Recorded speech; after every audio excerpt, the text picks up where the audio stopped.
اللہ رب العزت نے ہم سب کو یہ رمضان المبارک کے بابرکت لمحات عطا فرمائے ہیں۔ 2 عشرے مکمل ہونے کو ہیں اور آج غروب آفتاب کے بعد تیسرا عشرہ شروع ہو جائے گا انشاءاللہ۔ یہ وہ عشرہ جس میں لیلۃ القدر بھی ہے، وہ عشرہ کہ جس میں معتکفین اعتکاف بھی کرتے ہیں، اور دعاؤں کی قبولیت کے یہ خاص لمحات ہیں۔ آج کی نشست میں انہی باتوں کو عرض کرنا مقصود ہے۔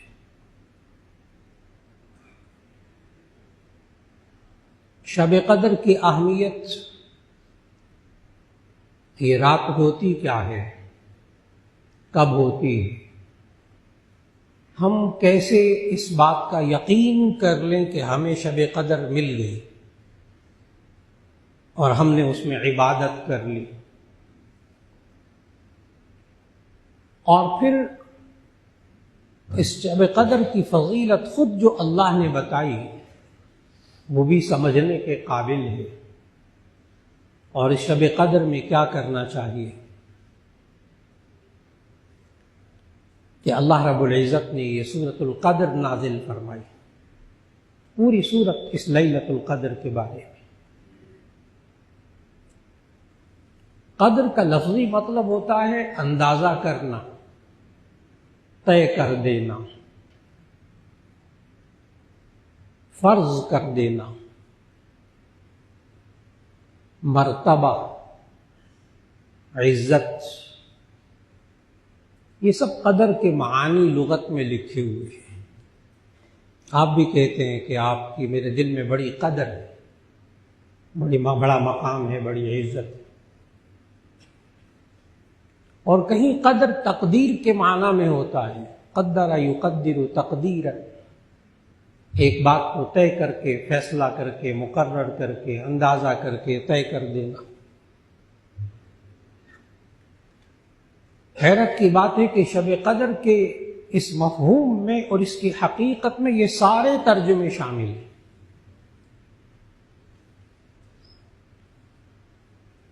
یہ رات مرتبے والی بھی ہے، اس رات میں اللہ امور طے بھی فرماتا ہے،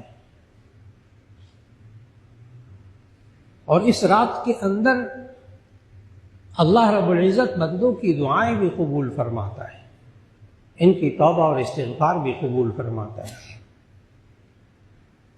خود اللہ نے جو اہمیت بتائی اس شب قدر کی، انا انزلناہ فی لیلۃ القدر، بے شک ہم نے اس قرآن حکیم کو شب قدر میں اتارا۔ بہت سے حضرات جو سیرت طیبہ کا مطالعہ رکھتے ہیں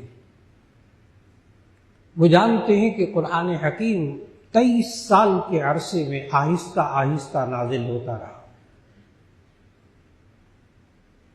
علامہ جلال الدین سیوطی رحمہ اللہ نے الاتقان فی علوم القرآن میں تو اس کے دن تک شمار کر کے بتائے کہ قرآن حکیم 22 سال 2 مہینے 22 دن تک نازل ہوتا رہا۔ 22 سال 2 مہینے 22 دن، جس کو ہم تقریباً 23 سال کہتے ہیں۔ تو قرآن حکیم تو 23 سال میں نازل ہوتا رہا۔ یہ ایک رات میں نازل ہونے کا کیا معنی؟ یہ ایک رات میں اترا یا 23 سال میں اترا؟ اس کا جواب مفسرین نے لکھا احادیث کی روشنی میں کہ اللہ رب العزت نے لوح محفوظ سے آسمان دنیا پہ قرآن حکیم اتارا لیلۃ القدر میں، ایک دم ایک رات میں نازل کی، لوح محفوظ سے آسمان دنیا پہ، اور آسمان دنیا سے پھر 22 سال 2 مہینے 22 دن میں آہستہ آہستہ آخری نبی حضرت محمد مصطفیٰ صلی اللہ علیہ وسلم پر نازل ہوتا رہا۔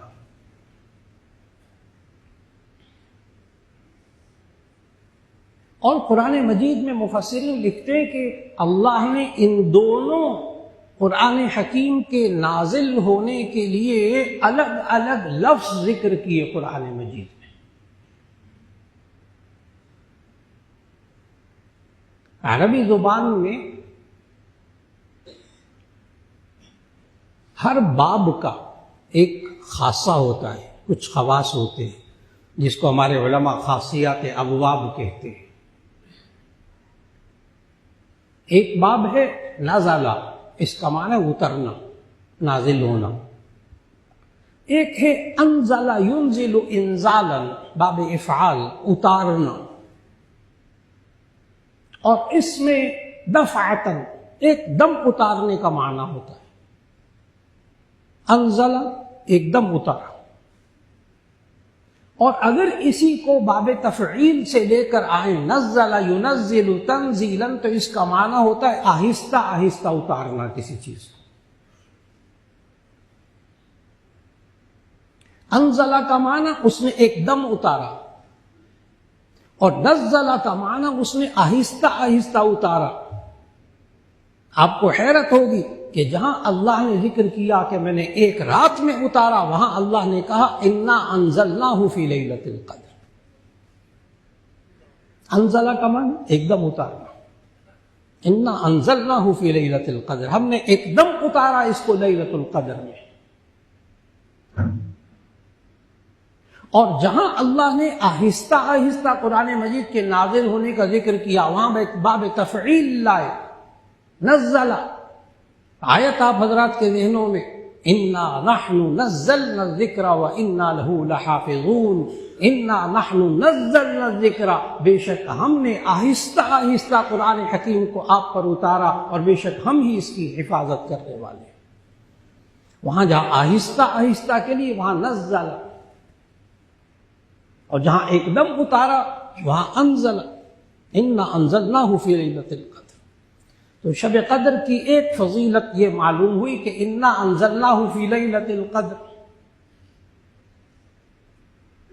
کہ ہم نے ایک رات کے اندر اس قرآن حکیم کو لوح محفوظ سے آسمان دنیا پہ نازل کیا. ایک فضیلت تو یہ خود اللہ نے بتائی. وما ادراک ما لیلۃ القدر، اور آپ کو کیا معلوم کہ شب قدر کیا ہے؟ لیلۃ القدر خیر من الف شہر، یہ شب قدر 1000 مہینوں سے بہتر ہے. خیر من الف شہر، 1000 مہینوں سے بہتر ہے. اس کو خیر من الف شہر کو سمجھنے کے لیے شب قدر کی جو فضیلت کے ساتھ ساتھ جو حدیث میں شان نزول اس کا بیان ہوا کہ کس واقعے کے بعد یہ صورت نازل ہوئی، تو اس سے یہ خیر من الف شہر بہت اچھی طرح سمجھ میں آتا ہے. احادیث میں موجود کہ نبی صلی اللہ علیہ وسلم ایک دفعہ صحابہ کرام رضوان اللہ علیہ مجمعین کے سامنے گزشتہ امتوں کی لمبی لمبی عمریں بیان فرما رہے تھے کہ وہ لوگ 1000 سال کی عمر ہوتی تھی ایک بندے کی.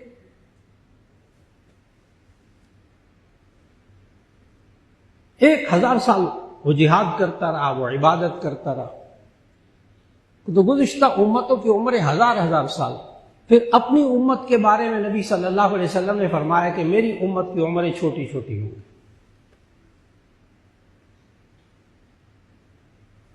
بعض حضرات اس پر پوچھتے ہیں کہ یہ جو 1000 سال، کیونکہ ہمارے دن میں 100 سال گزارنا بھی تو مشکل ہے نا، تو 1000 سال سمجھ میں نہیں آتا. تو بعض حضرات پوچھتے ہیں کہ کیا یہ 1000 سال والی روایت درست ہے کہ ایک بندے کی عمر 1000 سال ہوتی تھی پہلے؟ کیا یہ روایات مضبوط روایات ہیں، مستند روایات ہیں؟ تو اس کا جواب یہ ہے کہ ساری روایات ایک طرف، قرآن مجید کی ایک آیت ایک طرف. اس سوال کا جواب قرآن مجید کی ایک آیت سے ملتا ہے جہاں اللہ نے نوح علیہ السلام کے بارے میں ذکر کیا، وَلَقَدْ أَرْسَلْنَا نُوحًا إِلَىٰ قَوْمِهِ فَلَبِثَ فِيهِمْ أَلْفَ سَنَةٍ إِلَّا 50 عَامًا. وَلَقَدْ أَرْسَلْنَا نُوحًا إِلَىٰ قَوْمِهِ، ہم نے نوح علیہ السلام کو ان کی قوم کی طرف بھیجا. فَلَبِثَ فِيهِمْ أَلْفَ سَنَةٍ، تو وہ اپنی قوم میں 1000 سال رہے. الا 50 عاما، 50 سال کم، تو 950 سال تو ثابت ہو گئے۔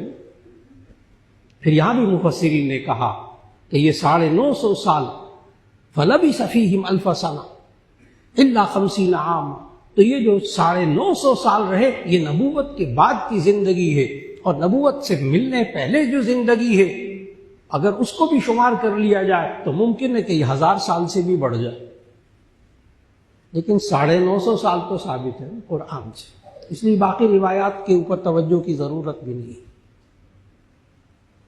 تو نوح علیہ السلام نے 950 سال اپنی قوم میں گزارے، تو اتنی لمبی لمبی عمریں ہوتی تھی، اور نبی صلی اللہ علیہ وسلم نے فرمایا کہ میری امت کی عمریں چھوٹی چھوٹی ہوگی۔ تو ایک بہت سیدھا سا سوال ہے جو آپ کے ذہن میں آ رہا ہے، وہی اس وقت صحابہ کرام کے ذہن میں آ گیا، یا رسول اللہ صلی اللہ علیہ وسلم، اس کا مطلب تو یہ ہوا کہ اگر ہم 100 سال بھی عمر ہو اور ہم دن رات عبادت کرتے رہیں پھر بھی ہم وہ 1000 سال والے کے برابر تو نہیں ہو سکتے۔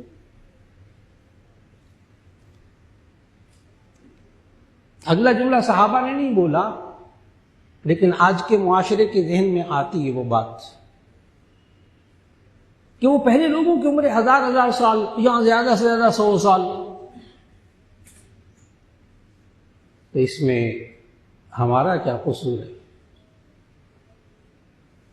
بین السطور ہمارا کیا قصور ہے؟ ہم تو 100 سال بھی عبادت کرتے ہیں دن رات، تو 1000 سال کو نہیں پہنچیں گے۔ اس پر اللہ نے یہ سورۃ القدر نازل فرمائی، لیلۃ القدر خیر من 1000 شہر، یہ شب قدر 1000 مہینوں سے بہتر ہے۔ اب 1000 مہینوں کو آپ 1000 کو 12 پہ تقسیم کیجیے، اس کے سال بنائیے، تو آپ کو حیرت ہوگی۔ 1000 مہینوں کے سال بنائیں گے تو یہ سال بنیں گے 83 سال 4 مہینے، 83 years and 4 months، 83 سال 4 مہینے۔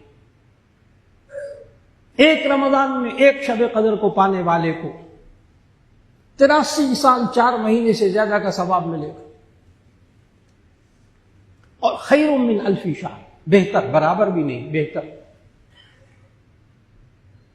تو اگر ایک شخص جو شب قدر کو پالے، اور آپ حضرات یہ ذہن میں رکھیے گا، خواتین بھی سن رہی ہیں، مرد بھی سن رہے ہیں، کہ آپ میں سے ہر ایک یقینی طور پر شب قدر کو پا سکتا ہے۔ ابھی اس پر بات ہوگی انشاءاللہ، یقینی طور پر یہ ذہن میں رکھیے۔ تو اگر کوئی شخص لیلۃ القدر کو اس میں عبادت کر کے،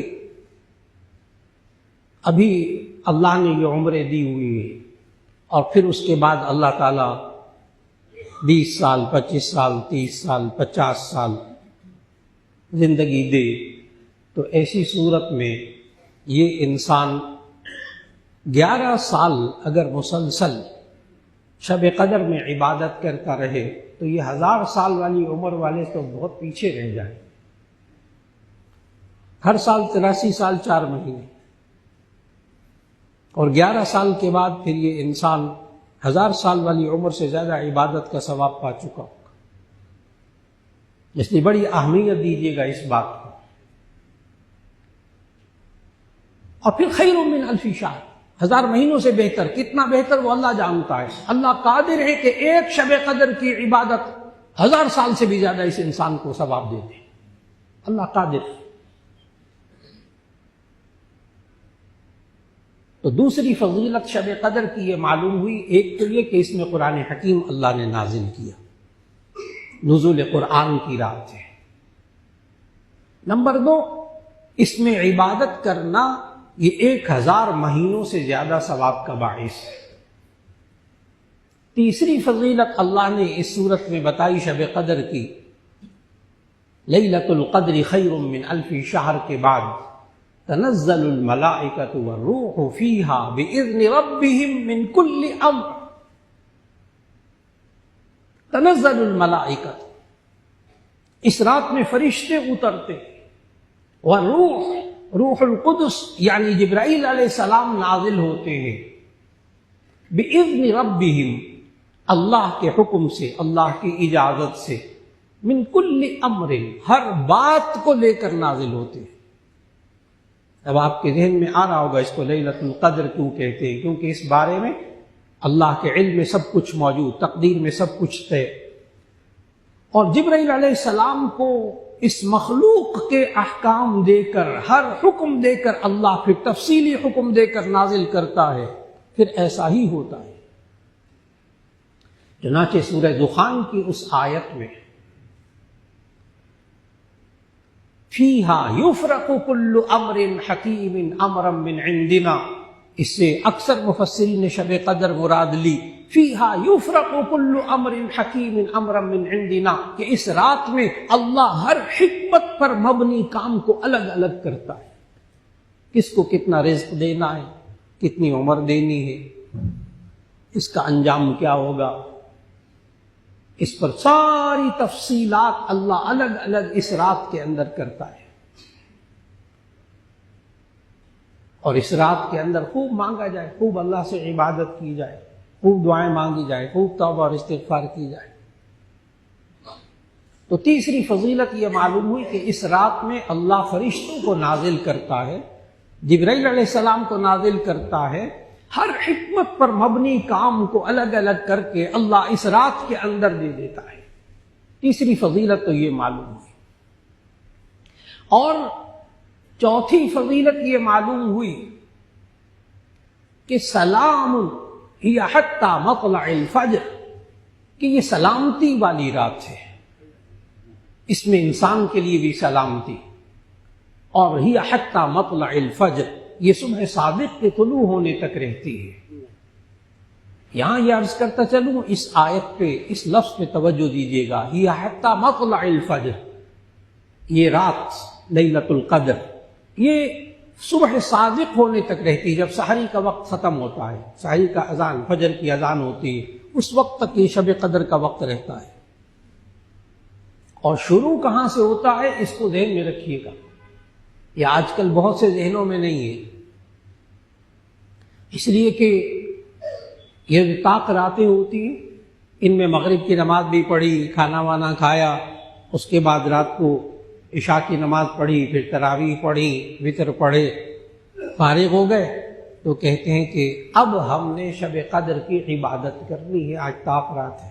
لوگ یوں کہتے ہیں، آپس میں کہتے ہیں، اب ہم تراویح سے فارغ ہو گئے ہیں اور اب ہم طاق رات ہے، شب قدر کی عبادت کریں گے، یوں کہتے ہیں لوگ، عام لوگوں کا ذہن یہی ہے۔ لیکن آپ کی توجہ ایک بات کی طرف دلانا چاہوں گا کہ آپ نے یہ سمجھنا ہے کہ رات قرآن حکیم کے نقطہ نظر سے اس خالق کے نزدیک رات کب شروع ہوتی ہے؟ تو رات شروع ہوتی ہے سورج کے غروب ہونے کے بعد۔ جب اللہ نے قرآن میں کہا نا روزوں کے بارے میں، وَكُلُوا وَاشْرَبُوا حَتَّى يَتَبَيَّنَ لَكُمُ الْخَيْطُ الْأَبْيَضُ مِنَ الْخَيْطِ الْأَسْوَدِ مِنَ الْفَجْرِ ثُمَّ أَتِمُّوا الصِّيَامَ إِلَى اللَّيْلِ، پھر تم روزوں کو پورا کرو رات تک۔ تو آپ کہاں تک روزوں کو پورا کرتے ہیں؟ غروب آفتاب تک۔ تو ثم اتم الصیام الی اللیل سے فوراً آپ نے سمجھ لیا کہ رات شروع ہوتی ہے سورج غروب ہونے کے بعد۔ اب اطلاعاً عرض ہے کہ جب یہ طاق راتوں میں مغرب کی نماز پڑھے گا تو اس نے شب قدر میں عبادت کی ہے،